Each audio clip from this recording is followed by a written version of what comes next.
The rusty girders of the Mahia railway bridge groaned under the weight of the setting sun. Below, the murky waters of the creek flowed silently, concealing secrets beneath their placid surface. Shayne Karaka stood 3 meters from the edge, his heart hammering against his ribs like a trapped bird. Tomorrow was his 13th birthday, a day he always looked forward to. The day he would become a teenager. Not today. The air was thick with a strange mix of excitement covered in dread.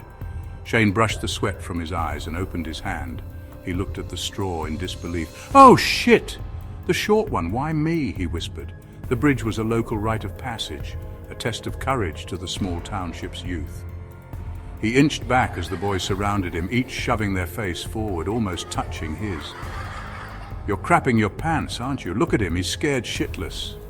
Mark Lay, the ringleader of the boys, teased. "Looks like he wants to cry. Do you want to cry, Shaney Waney?" "I thought you were my friends, huh?" "Anyway, I ain't scared. I'll prove it to you all. I'll bring back proof." "How are you going to do that?" Brett Andrews, the smallest in the group, said. Shayne's brow furrowed, his eyes becoming narrow. "I'll swim all the way to the bottom and bring back a rock. That will prove I ain't no chicken. There is no way the Taniwha is going to let you take one of its egg rocks. It will get you for sure. I would say by now it will have the munchies too. Hasn't had anyone to eat for at least a month," Mark grinned. "It's time! It's time! It's time!" the boys shouted. Shayne's moment had arrived, his biggest challenge. He dragged his feet toward the edge of the abandoned bridge and peered over the 30-foot drop down to the unwelcome blackness of the creek. He stopped, sucked in his chest, and turned back to face the boys. "Okay, I'm gonna do it." "Taniwha! Taniwha! Taniwha!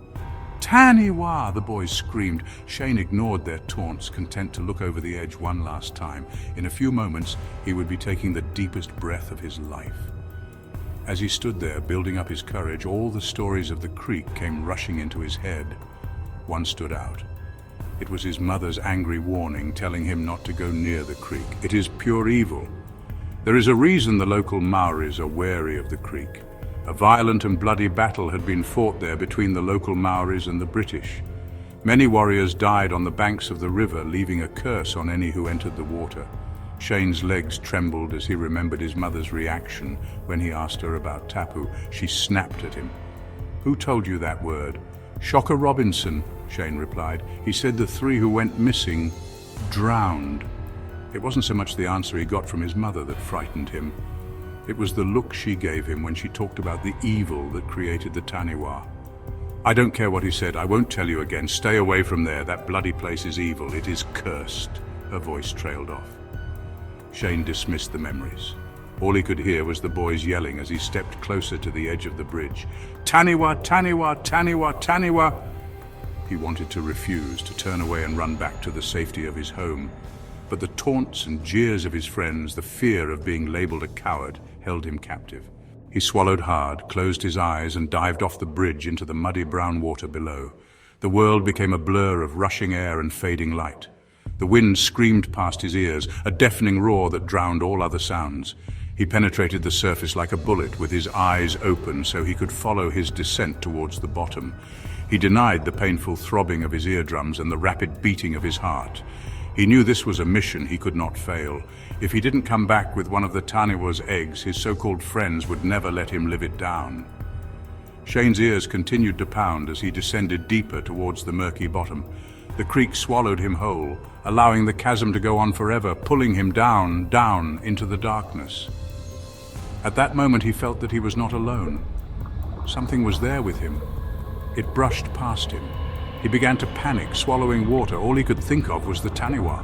His thrashing about only seemed to make matters worse. Shayne's arms and legs became pinned as the strong force encircled his body. Shayne's struggles were futile. The power was far too strong for a small boy to fight off. His arms scraped against the cold body, scratching his flesh, tearing it like paper.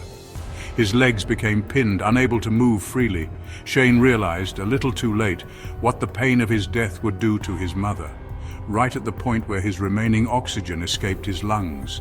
Silence, darkness, and his mother's final words bounced off the walls of his fading mind. "Don't you dare go there! That blasted place is evil! It is cursed!"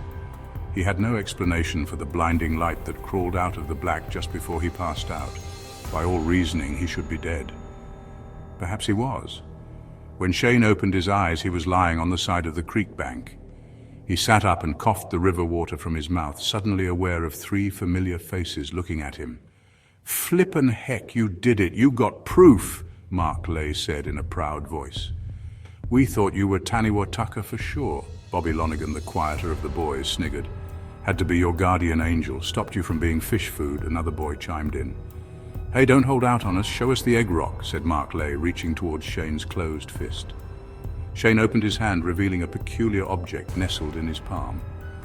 "It might not look like much," he said with a smirk. "Just a slimy little oval rock, but I reckon there's more to it than meets the eye. It ain't just a rock, it's proof that you faced the Taniwa and lived. When all the other kids hear about it, you're going to be a bloody legend. Whoa, look at your arm, it's pissing blood. We got to get you to the doctor." "Only a scratch. It must have happened when the Taniwa had a go at me." "Pretty deep. You're going to need to get that stitched by old Doc Webster. Come on, you 2 idiots. Don't just stand there gawking. Help me get Shayne out of here."